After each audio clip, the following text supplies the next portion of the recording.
Bonjour, bonjour. Ma petite sœur Lamtoro Aljana. Lamtoro, dis-moi si tu m'entends, s'il te plaît, le son.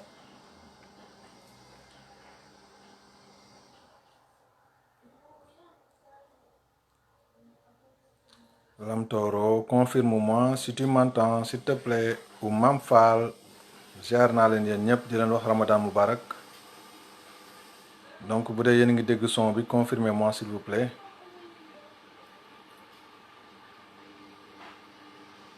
Serigne Dame Thiam, Fatou Bintou Mohamed Diakhaté.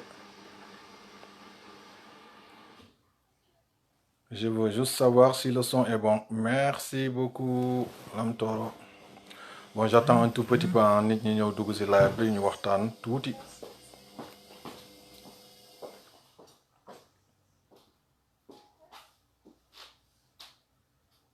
Mohamedou Abbas Issa Diop, Gan Sidi Fall, ma nièce Astou Babou, la grande Astou Babou, maa ngi lay ziar bu baax a baax. Mam Fall ziar naa la. Merci beaucoup.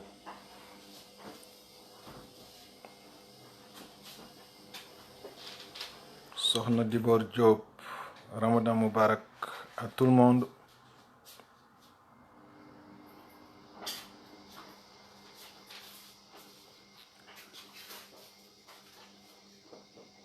waaw ñu ngi dellu siwaat rek waxtaan encore une fois ak waa Sénégal yépp waa àdduna ñuy démarrer waxtaan bi ci cri de cœur boo nga xamante ni lancé woon nañ ko il y a 2 semaines dañ ciy dellu siwaat loolu la ñuy tàmbalee tey muy le rapatriement des corps victimes du Covid-19. Lamtoro sàlleen yi nañu woo ñi lay summi ñu ñëw summi si la. Donc voilà, fi ñuy commencer waxtaan bi mooy ci rapatriement des corps lancé woon nañ temps yële un appel jëmale ko ci président de la République mais dañoo mel ni ay gaynde yu tëxlu parce que gis nañu ba léegi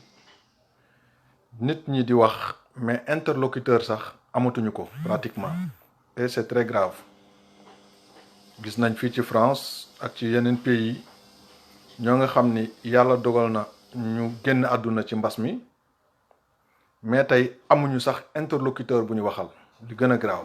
c'est-à-dire kenn ku ñu waxal su dee fii ci France autorité française yi defaral nañ leen seen néew ba mu wer na mu war a mel def ci sécurité bi ci war yépp jox délivrer leen papier yi ñu leen war a jox mais amuñu interlocuteur bu ñu waxal pour xam nan la ñuy def ba rapatrier seen corps boobu mu jëm Sénégal. Non seulement décret bi nga xamante ni wax nañu ko ni c'est interdit ñun gisuñu lu dul un ministre de la santé bu génn ne dorénavant le rapatriement des corps n'est plus autorisé point. Donc loolu lañ ci am ci télévision yi gisuñu décret présidentiel gisuñu lenn loo nga xamante ni vraiment mën nañ ci jàppandiku ba xam ni li interdit nañ ko ba pare ñoom ñu dem seen yoon. Ibou Ba dugg si nga ci live bi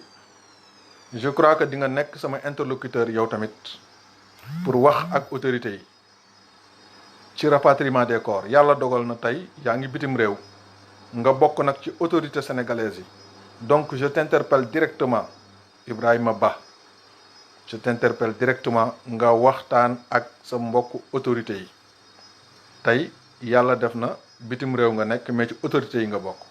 donc amuñu interlocuteur bu ñu waxal ci loolu te lu graaw la parce que tey li ma doon wax keroog rek mu ngi noonu am na ay autorités yoo nga xam ne tey ñi ngi exercer bitim réew te ñooñu mara day taali ku ci loolu daloon tey dinañ la rapatrier par A ou B ba léegi ñi ngi rapatrier ay corps am na ñuy décédé xëy na ay borom barke lañu ñi ngi leen di rapatrier wax naa ko keroog dinaa ko waxaat tout récemment le 8 avril moi je suis rentré du Sénégal ñibbi si Paris donc pourquoi adduna bi léegi surtout Afrique rawatina Sénégal toujours mbir mu nekk ak lu mu tuuti tuuti dinañ ca xajatle kumba am ndey ak kumba amul ndey lu tax loolu réew yi ñu wër yëpp waruñu ñu ëpp jom waruñu ñu ëpp esprit républicain te esprit républicain boobu du peuple bi kese ñoom ñoo ko war a am autorités yi ñoo ko war a jiitu ñoo ci war a jiitu ñëpp.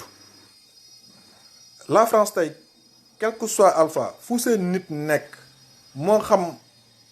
français nga moo xam résident permanent nga boo soxlaa ñibbi si France organiser wu ak ñoom ak les autorités compétentes dinañ fexe ba andi la nga ñibbisi ci réew mi ak yeneen pays yëpp. ay vol di jógee Sénégal di jël ay nit di andiwaat bitim réew ba pare benn vol mënut a jógee bitim réew di yóbbu nit ci Sénégal loolu lu doy waar la. donc ñu ngi interpellé waat suñu autorités yi franchement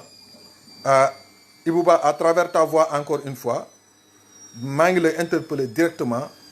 ngeen waxtaan ak autorités yi ñu jàppale ñu ci loolu. ñu lever non seulement interdiction bi nga xamante ni teguwul fenn parce que amuñu argument bu ñuy interdire le rapatriement d'un corps victime du Covid-19 encore une fois amuñu argument bi. Le corps décédé au Sénégal du Covid-19 nañuy def ba dem suuli ko te du wàll kenn même procédure bi mën nañ ko def ci corps bu jógee bitim réew te corps bu jógee bitim réew moo ëpp sécurité parce que tubaab yi duñu jox mukk nit néew bu am maladie boo nga xamante ni dafay wàllaate duñu ko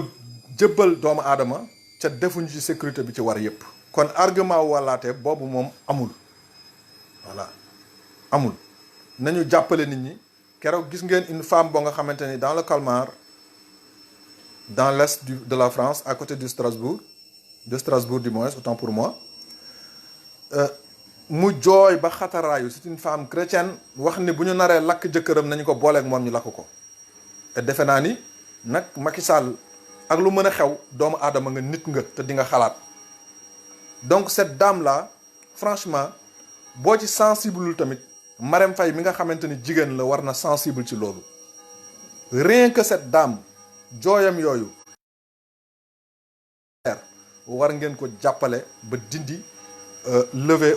interdiction boobu ngeen defoon ñu mën a indi néew yi ci jàmm ak salaam suul leen Sénégal gi ñu bëgg ñu suul leen fa. doomu aadama nag bu génnee réewam dem liggéey nga xam ni ñi ngi ko méngale ci diine ak ko ànd nag yonent bi xeexi jihad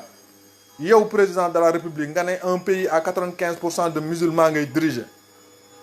nga ne ko sa néew sax soxlaatuma ko ci réew mi loolu dafa ñaaw dafa ñaaw. Nous interpellons vraiment les autorités pour que ñu revenir ci décision boobu teg ngeen waa bitim réew beneen stress bu bokkul ak Covid-19 déjà ñu ngi ci biir Covid bi stress boobu jàpp leen confinement nga tourné tegal leen ci ni leen soo leen faatoo ci maladie bi képp ku ci faatu foofu ngay des te xamoo lan mooy sa sort maanaam li ci gën a yomb mooy ñu lakk la. Parce que le ministre des Affaires étrangères nous parle d'achat de tombes, ce qui n'est pas évident. Déjà, moi, je ne vois même pas en Europe où on vend des tombes. Les tombes sont en location. Dañu mel ni ñoom duñu renseigné wu dañu mel ni dañuy noyé wu toujours dans la médiocrité di wax yoo nga xamante ni si maîtriser wuñ ci dara. tombe yi fii dañ koy loué boo demee ba mënatoo ko fay dañ lay incinérer donc ñun moomuñu loolu xamuñu loolu. Sénégalais culture am ab jullit aussi li mu xam mooy jël néewam denc ko fu mu xam di dem di ko ñaanal loolu la xam loolu la bëgg tamit parce que chez nous les morts ne sont pas morts et partout d'ailleurs d'après la philosophie mais ñun ñoo ko gën di ko dundal parce que à chaque fois ñu ngi ñaanal way dawli yi à chaque fois ñu ngi dem di ziar seen bàmmeel yi donc ñooñu boo leen gisatoo wala ñu lakk leen def leen ci butéel fan ngay jaar ba defati loolu. Encore une fois monsieur le président de la République comme Assemblée nationale nelaw nañu ba jox la gëdd goo nga xamante ne léegi lu la neex def te kenn mënu ci dara état d'urgence am couvre-feu am. ba doomu aadama yi kenn mënatul a marche wanew naqar mbaa xamoo noo koy defee xamoo foo koy defee tamit léegi nag ngeen tëdd fay seeni téléphone kenn mënul accéder ci yéen du benn autorité consulat baa ngi nii man woote naa ba sonn munoo jot kenn xamul sax fan lañ nekk kenn xamul fan lañu nekk donc interlocuteur amu fi. Le ministre des Affaires étrangères wax leen ci lii nekk leen place doomu aadama yi ay doomu aadama ngeen ndombay tànk yi ngeen am sénégalais yi ñoo leen ko jox te day xëy jeex ala kulli yàlla donc nekk leen place doomu aadama yi te ngeen dindi décret bi ngeen def te lijjanti nu ngeen fexe ba nit ñi di mën a ñëw Sénégal waxuma leen ko faatu mais doomu aadama bu nekk fii te mënatu fee dund moo xam problème bu mën a am sax war naa mën tey ngeen organiser wu mu jaar ci ambassade yi ba ñu rapatrier ko indi ko Sénégal ci jàmm ak salaam mu toog ci wetu njabootam loolu mooy assistance ci ce peuple. Ça ne m'étonne pas nag parce que gouvernement Sénégal moom dafa mel ni le président bi koy diriger je ne veux pas parler de personne dans mes lives mais foog mu tudd ko dañu mel ni promotion de la médiocrité moom moo leen neex dans tous les domaines et dans tous les sens dañuy promouvoir la médiocrité nit ñi ànd ak ñoom nag tey boo jugee di wax li nga xamante ni si du yoon parce que ñoom lay yoon ña nga cay gis seen bopp jege nañu leen lu ñu am bu dee ay marché ña nga cay am bu dee lu ñuy séddale ña nga cay am ñun ñiy waxal peuple bi ak di wax li metti ak li baaxul dañu jàppe ay nit ñu bari wax dañu jàppe ay nit ñuy râler dañu jàppe ay nit ñoo nga xamante ni daanaka tekkiwuñu dara daanaka dañu nekk di wax rek wala ñuy yee fitna alors que ñoom ñiy wax loolu xam nañu ni dëkk boo ci dem 80% de la population ñoom ñëpp a sonn xam nañ loolu donc franchement war nañu revenir sur terre su fekkente ni voilà Ngagne mon ami maa ngi lay ziar gis nga information bi may joxe 2 mètres carrés de cimetière sur une durée de 30 ans coûte 23 600 euros 23 600 euros c'est 16 millions CFA 16 millions CFA plus la location sur 30 ans 23 600 euros merci Ngagne pour cette information léegi ñoom ñu génne 12 milliards naan dañ ciy jox dañ ciy aider population bi dañ ciy aider ressortissants sénégalais yi nekk bitim réew dañ leen ciy jëndal ay bàmmeel ça veut dire qu'ils ne comprennent absolument rien du tout de ce qu'ils disent 2 mètres carrés de cimetière concession cimetière de 2 mètres carrés pour une durée de 30 ans coûte 23 600 euros plus de 16 millions CFA nga jël 12 milliards ni da nga ko jox diaspora yépp tey ils ont donné astaghfirullah autant pour moi 2360 euros alors voilà information man j'ai mal lu donc 2360 euros mais ba tey kasaalika 2360 euros soo ko jëlee tey nga bëgg koo multiplier par 100 personnes kese ça te donne énormément d'argent les gens n'ont pas cet argent ils n'ont pas cet argent ils ont pris 22 000 euros jox ko waa Belgique boole leen ko ak waa Luxembourg 22 000 euros séddale ko 200 personnes ba xam ñaata la ci ku nekk di am séddale ko soo leen ko séddalee 22 000 euros ku ci nekk 220 euros la ci am qu'est-ce que ça signifie en Europe 100 personnes laa la wax alors que au niveau de la Belgique recensé nañ fa plus de 1500 sans papier laa wax waxuma sax ñi am papier nekk en règle plus de 1500 sans papier je ne parle pas de la France dont le nombre est exorbitant donc nañu xoolaat li ñuy def suñu autorités yi nañu ñu dimbali ngir yàlla nañ ñu dimbali ngir yàlla may xalaat ma ni gestion réew mi ñi ko yor fan lañ ñu jëme parce que médiocrité bi nekk na góom boo nga xamante une plaie boo nga xamante ni kenn xamul fan ngay jaar fan nga koy làmb ba daj ko ba mën a def pansement bi fépp ay metti xool leen ma aide alimentaire bi nit ñu koy doxale lan moo fi jar yanu ceeb jal ko ci port bi président di dox ñuy filmer ci période bi ñu nekk lan moo ko fi jar lan alors que ñaata forme de transfert d'argent moo am Sénégal la Côte d'Ivoire def na ko 70 000 la ñu envoyé par personne nit ñi par transfert d'argent loolu non seulement dina épargner nit ñi ci milliards yi ñuy yàq ci transport bi, dinañ épargner nit ñi ci xeexoo bee xuloo bi ci télévision yi jox nañ koy marché ba joxuñu ko marché ba pare dinañ dimbali commerce local bi nga xamante ni moo nekk ci village yi, parce que képp ko jot sa xaalis bu doon 50 000 la sax nga jote ko ca village ba nga koy consommer, ca village ba nga koy jënd li ngay jënd muy dëwlin muy ceeb muy leneen loo ci mën jënd. Et c'était plus facile te état bi am na moyen yooyu. Même bu envoyé wul xaalis par des méthodes de transfert d'argent aussi mën na yónnee ay def ay bon yónnee ko comme bon wu gerte yi nit ñi dem jënde ko ci boutique yi ñu présenté bon yi ñu fay leen ñi doon yor coopérative yi ak seko yi mën nañ leen a fay. Des méthodes très simples de gestion ñu bàyyi ko fa di def lu leen neex. Donc maa ngi en direct s'il vous plaît bu ñu wootee ñuy woote nañu bàyyi woote bi ba ñu noppi. Donc liy metti ci réew mi bari na torop mënuñu ko noppi waale nag parce que il faut que ay nit di wax. il faut que ay nit di wax.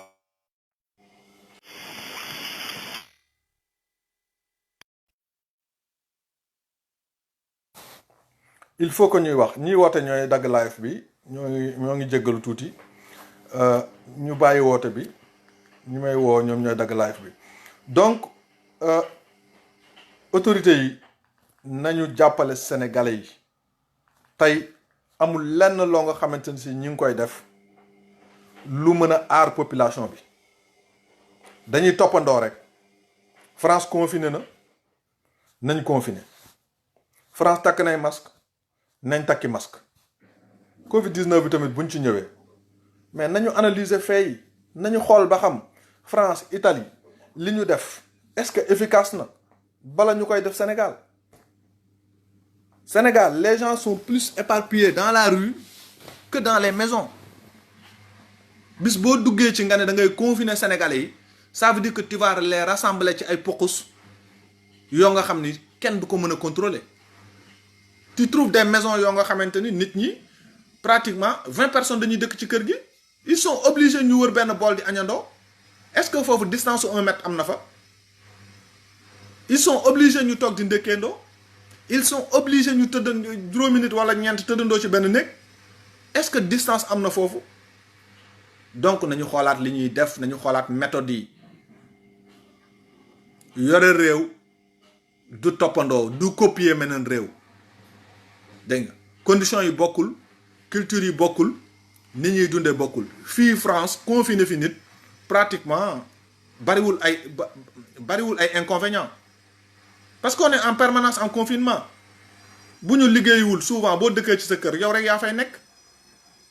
sooy am visite dañ la koy yëgal ki lay seet si da ngay xam ni dina la seet si tel jour dina fi jóge tel jour. Donc on est en permanence en confinement en permanence. Bokkul ak Sénégal nga xamante ne toog di añandoo la ñu xam toog di reerandoo la ñu xam dégg nga. Donc confiner nit ñi Sénégal c'est conduire le pays vers une famine. loolu la fa la ñuy jëm dañuy jël population bi jëmale leen ci famine boo nga xamante ni kenn du ko régler après. Beneen bi topp tamit ni nga xamante ne si ngañ waaw dinañ ñëw ci loolu incha allah. li ñuy ciy dolliwaat aussi mooy que sénégalais yi tey gouvernement bi nañu jéem a explorer aussi li nga xamante ni am nañu ko Afrique. Covid 19 amul benn scientifique tey bu la ci mën a wax lu leer nañ lu ne la fii la jógee fii la nekk nii lay fonctionner lii moo koy faj carrément. Benn piste bi ñu ci génne ñu koy rejeté muy chloroquine bi ñoom ñu koy rejeté de pourtant ñu ngi koy jël ci seeni soldats ñu ngi ko jël ci suuf di ci faj yeneen pays. L'Afrique aussi doit penser non laborantin mais nañu explorer suñu li ñu am Afrique. Madagascar def na ko tubaab yi di ko bañal. Yéen population bi nag yéen laay waxal am leen fulla am ngeen plante yoo nga xamante ni tey lu mu dul faj amul. Lu mu dul faj amul. Je parle sous le contrôle des polytechniciens de certains polytechniciens yoo nga xam ne xam nañu ma xam naa leen am na ay expérience yu ñu def yu wóor yoo nga xam ne ñoom amuñu kàddu génnee loolu nit ñi utiliser ko mais bu yàgguloo njaay xasum xay rek explorer nañ ci ba xam ni molécules yu ci nekk ak yi nekk ci nivaquine daanaka benn la donc piste yooyu Sénégal war nañ ko mën xool xasum xay laa wax loolu un polytechnicien moo ma ko wax boo nga xamante ni ñoom ñoo ko jël testé ko dans leur laboratoire ba xam lan la ñoom professeur yooyu ko def ñi ngi koy naan xasum xay mi dañuy xëy baxal ko naan ci seen kaasu 8 bu ngoonee ñu naanaat ci seen kaasu 8 y a un problème de dosage qu'il ne maîtrise pas mais loolu nañ collaborer ak médecins yi ñu wax leen ko lan moo ci baax lan fan lañ war a yemale liñ ciy naan lan moo ci dangereux lan moo ci nuisible ñu utiliser ko le gingembre là combiné avec du citron vert et du miel li ko gën a efficace bariwul donc faj leen seen bopp protéger leen seen bopp man maa ngi France mais je ne vais pas à l'hôpital très rarement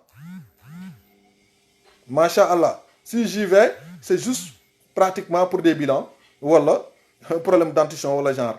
mais j'y vais pas samam lay dóor laa yor fii ci kër gi et depuis presque 15 ans moom laay utiliser je me déparasite avec du laydour et du bissap et ça me va très bien te lu mu dul faj tamit bariwut ça ñi ma xam sama papa xam nañu fan laa jëlee loolu waxuma ko nag pour joxe xam-xam wala leneen mais des pratiques la yoo nga xam ne maa ngi koy def et je veux le partager avec tout le monde parce que côté boobu maa ngi si sant yàlla bu baax reenu senjang dama koy naan en France dama koy naan parce que je vois que moom aussi lépp loo nga xamante ni si par exemple problème cutané la di ay xasanu yaram ay tout ça soo ko dee naan en général doo ko am la karité aussi est très efficace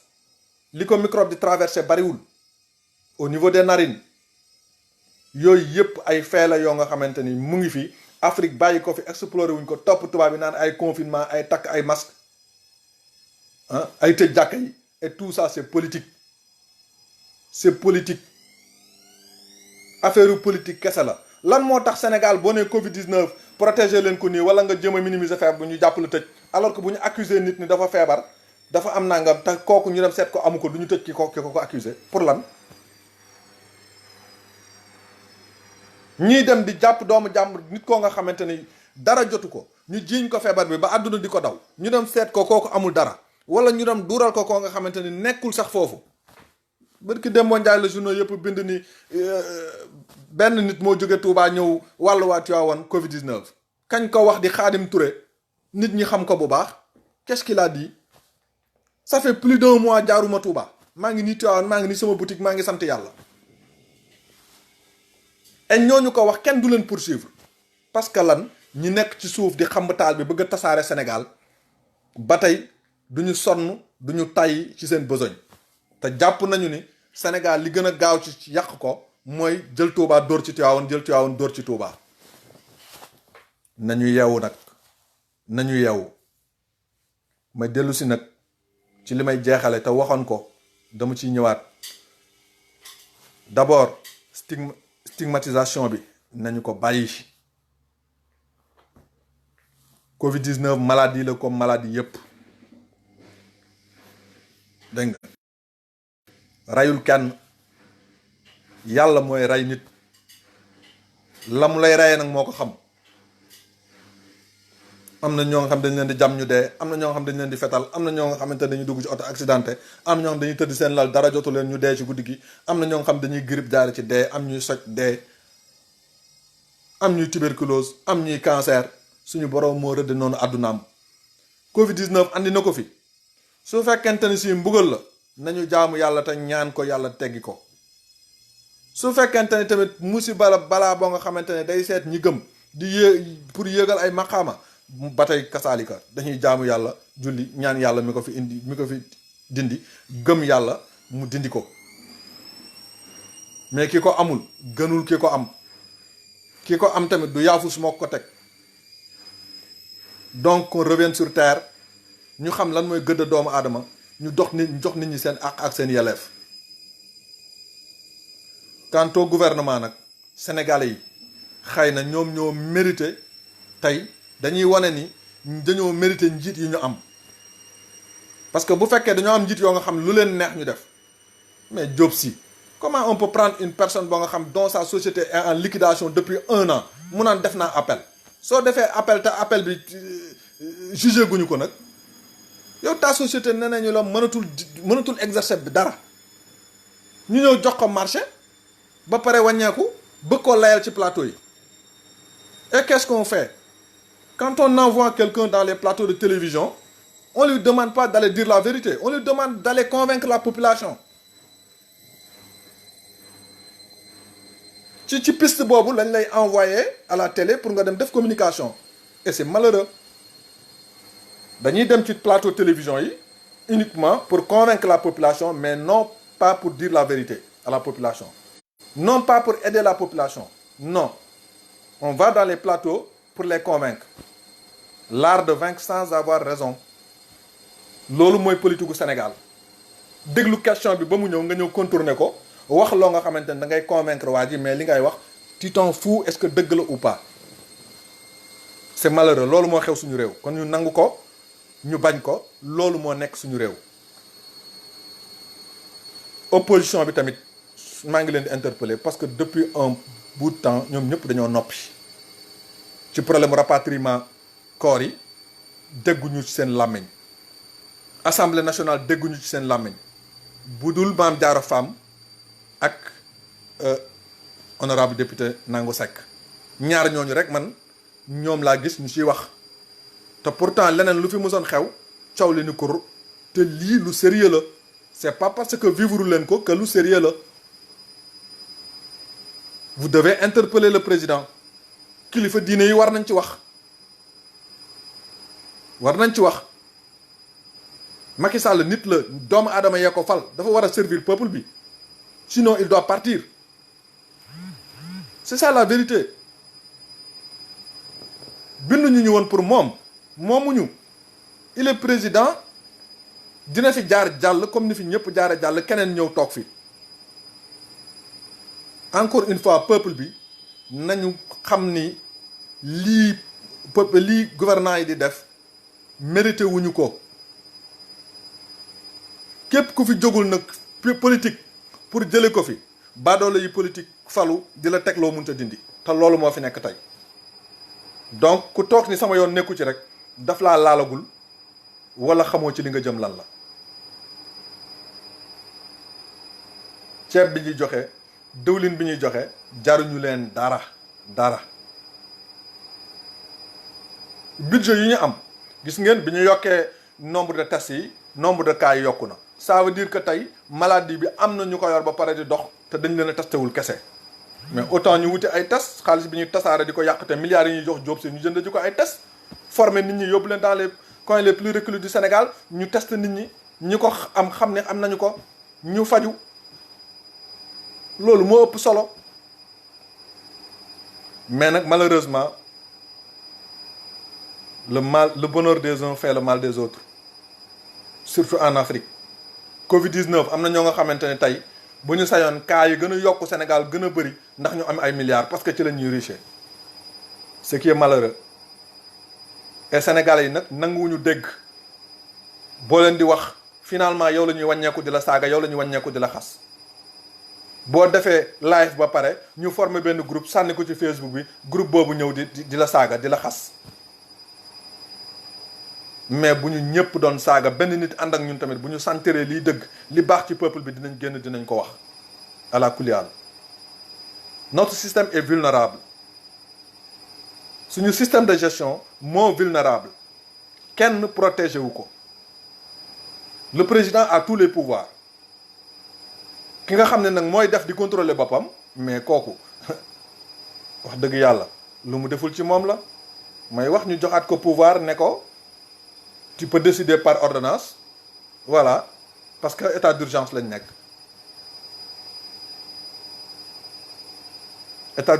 nekk ñu ñëw jeexale nag tëjum jàkka yi defe naa ni mbir maa ngi leer te ci kanam tuuti ñi ko doon kaas bu njëkk danañ gis ni ils avaient raison. Il y a autre chose derrière. demal Auchan Sénégal fees dell lay def ni ñu organiser banques yi ba nit ñi di liggéey di fa yendu ay nit di dugg di toog ci ay banc yoo nga xamante ne diggante yi même les 1 mètre là c'est pas respecté ñeneen ñi rang ci biti di dugg di génn di faj seen soxla di dem loolu mënuñu ko def ci jàkka yi mënuñu ko def ci jumaa yi mani bu ñu naxante. Vous avez manipulé les chefs religieux tëj jàkka yi lan moo tax jóg rek jawal ci jàkka yi jàkka yi war a nekk li ñu mujj a tëj organiser wu leen marché yi nettoyer wu leen marché yi désinfecter wu leen marché yi ngeen xëy jawal ci jàkka yi tëj leen di dem di saccage ay daara da ngeen a gisagoon benn daara boo nga xamante ne am na dongo bu am Covid 19 gisagun ngeen ko pourquoi ngeen dem di et puis tas daara jël dongo yi yóbbu seen kër lan la ci tasaare kër jàmbur wuti dajj ay buntam lan la ci wuti. Nous avons des autorités irresponsables loolu laay wax irresponsables parce que le bon sens est la chose du monde la mieux partagée même le policier bi nga xamante ni dañ ko envoyé pour mu dem exécuter ay ordre war na mën a respecter doomu aadama bi mais le policier mooy njëkk a dajj buntu jàmbur mooy njëkk a fekk borom kër mu dóor ko mbéj. J'ai vu une vidéo tout à l'heure dàq benn soxna ba jàpp ko nangu siwoom ndugg mi ci nekk nga wisaare ko ci mbedd mi loolu un homme de loi dina def loolu un homme de loi dina def loolu dàq jigéen ba jot ko nangu siwoom wisaare li mu ndugg ci mbedd bi. Directeur Aline Ba maa ngi lay ziar j'aimerais bien yéex nga dugg si mais j'aimerais bien sax def duplex ak yow mais xam naa beneen yoon insha allahu rabbi mais c'est écœurant et c'est écœurant. Revenez sur terre. Gouvernement Sénégal médiocrité bi ëpp na dara safu leen nag dara safu leen. Le ministre de l'enseignement supérieur ministre boobu bi ci des noonu bi séddalee affaire alimentaire yi xaw ma sax nu mu tudd moi je ne connais même pas les ministères de Macky Sall. Tous des médiocres ku ci communiquer nga bëgg a dem fekk fu mu ne xeex ak moom. Comment ça se fait-il qu'un ministre taxaw ci kanam journaliste yi naan ko ba ma poser tes questions ma porter la plainte on est dans quel pays dinañ la def lu raw poser question dinañ la auditer après le régime de Macky Sall dinañ la auditer dinañ la tëj mais boo nga xam ko nous sommes là te ñoo ngi ñëw nous ne sommes pas là seulement à parler ñoo ngi ñëw dinañ ñëw ca réew mi dinañ ko tegaat def leen lu leen neex population bi nañ leen ci bàyyi mais réew mi dinañ ko tegaat ci yoon parce que nag moomoo leen ñu ëppoo leen ñu xam-xam gënoo leen ñu juddu on ne va pas vous laisser saccager ce pays kooku duñu ko nangu tey duñu ko nangu ëllëg. di leen sant di leen gërëm ci déglu bi di leen wax encore une fois Ramadan Moubarak live tey bi xaw na tàng tuuti ndax vraiment daf ci am yoo nga xamante ni ñi ngi ko denc boobu ba léegi te mënuñu ko bañ a wax di jégglu bu baax ci képp koo nga xamante ni wax ji xëy na am na lu ci dëng li ci jub aussi ñu koy sant yàlla suñu borom di ñaanal ñëpp jàmm di ñaan Covid 19 génn Sénégal génn ci monde bi jeex tàkk ci àdduna bi te ngeen bàyyi xel ci mbirum fagaru bi man daal li may def moom laay yéene doomu aadama yi mu may jàmm loolu laay wax doomu aadama yi asalaamualeykum wa rahmatullah ba beneen yoon.